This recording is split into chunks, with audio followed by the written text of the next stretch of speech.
આ જે તમને આ જે અમ્બ્રેલા મશીન આવે છે ફૂલ શટલ, જો આ ફૂલ શટલ કહેવાય, એમાં દોરો કઈ રીતે નાખવાનો, સાચી રીત શું છે હું તમને કહીશ.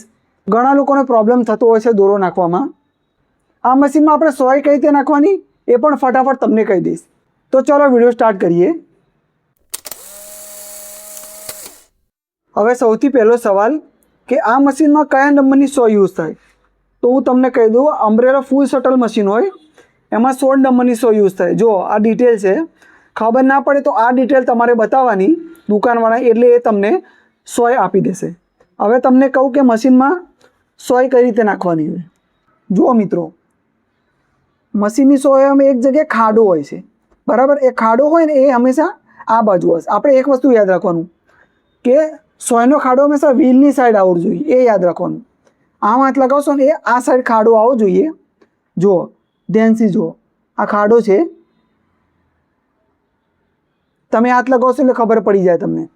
અને આ બાજુ આ ભાગ આવવો જોઈએ, સપાટ ભાગ જે છે આ બાજુ રહેવો જોઈએ. અને સોયને પ્રોપર અંદર જવા દેવાની. થોડી સોય બહાર રહી જશે તો પ્રોબ્લેમ કરશે. શટલ અને સોયના હોલનું મેચિંગ નહીં થાય ને તો સિલાઈ બરાબર આવશે નહીં. એટલે સોયને પ્રોપર અંદર જવા દેવાની. બીજું એક મેઇન પોઈન્ટ, આ જે હોલ છે સોયનો એ સીધો આવવો જોઈએ, થોડો વાંકો ચૂકો ના રહેવો જોઈએ, સીધો આ બાજુ આવવો જોઈએ. જુઓ આ રીતે સોયનો હોલ રાખવાનો એટલે તમારું કામ એકદમ સરળ થઈ જશે. જુઓ હવે પ્રોપર દોરો નાખવાની રીત તમને બતાવી દઉં. જુઓ અહીંયા 3 હોલ આપેલા છે, 1, 2 અને 3. ધ્યાનથી જોજો. આ ઉપરથી મેં દોરો લીધો, પછી આ નીચેથી દોરો લેવાનો, બરાબર. હવે નીચેથી દોરો લેવાઈ જાય. જુઓ ધ્યાનથી જુઓ, તમે આ રહ્યું આ ડીશની વચ્ચેથી દોરો લેશો તો પ્રોપર રીતે દોરો આવશે, નહીં તો સિલાઈ બરાબર નહીં મળે. પછી આ રીતે જુઓ, આ રીતે આમ દોરો લેવાનો. જુઓ બરાબર. બીજી એક વાત, હંમેશા દોરો તમે ખેંચો એટલે આ તાર ઊંચો થવો જોઈએ, અને દોરો છોડો એટલે તાર નીચો થઈ જવો જોઈએ. જુઓ તાર ઓટોમેટિક નીચો થવો જરૂરી છે. જુઓ આ ઊંચો કર્યો મેં, નીચો. તાર નીચો થશે તો જ સારી સિલાઈ તમને મળશે, એ તમારે ધ્યાન રાખવાનું.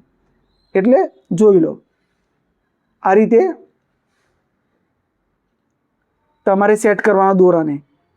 પછી જુઓ અહીંયા એક હોલ આપેલો છે આ આઈલેટમાં, એમાંથી દોરો લઈ લેવાનો. જુઓ આ રીતે. પછી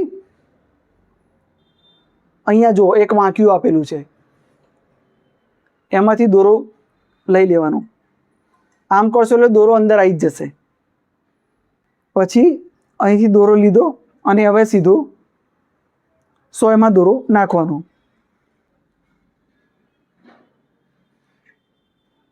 જુઓ આ રીતે. હવે બીજી એક વાત તમને કહી દઉં, હજુ બાકી છે કામ.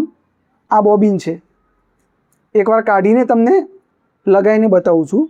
જુઓ આ બોબિન આમ લગાવ્યું, અહીંયા જે ખાંચ દેખાય જુઓ એમાં દોરો આવે, અને આ રીતે દોરો હંમેશા બોબિનમાં એકદમ ફ્રી આવવો જોઈએ, બહુ ટાઈટ પણ નહીં અને બહુ ઢીલો નહીં.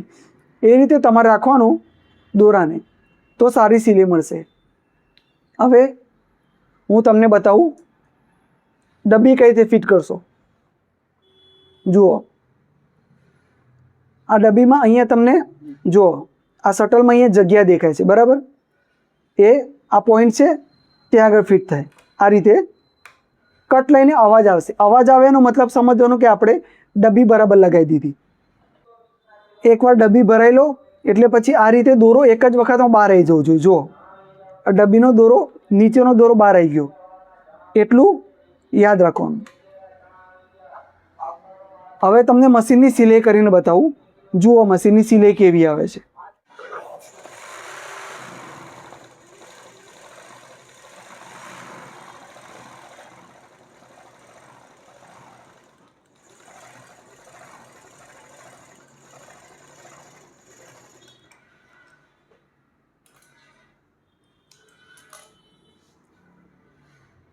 જો મિત્રો આ છે આ મશીનની સિલાઈ, પાછળથી પણ એકદમ પ્રોપર સિલાઈ જુઓ. તો એક સિલાઈ મશીનમાં તમે દોરો કઈ રીતે નાખી શકો એ તમને મેં આજે બતાવી દીધું. હજુ આ વિડીયો રિલેટેડ કોઈ સવાલ હોય તો મને કમેન્ટમાં કે ઇન્સ્ટાગ્રામ ઉપર લખીને મોકલાવજો, હું જવાબ આપી દઈશ. તો બસ મિત્રો, આ વિડીયોમાં આટલું જ. આપ જોતા રહો સિલાઈ મશીન રિપેરિંગ ગુજરાતી.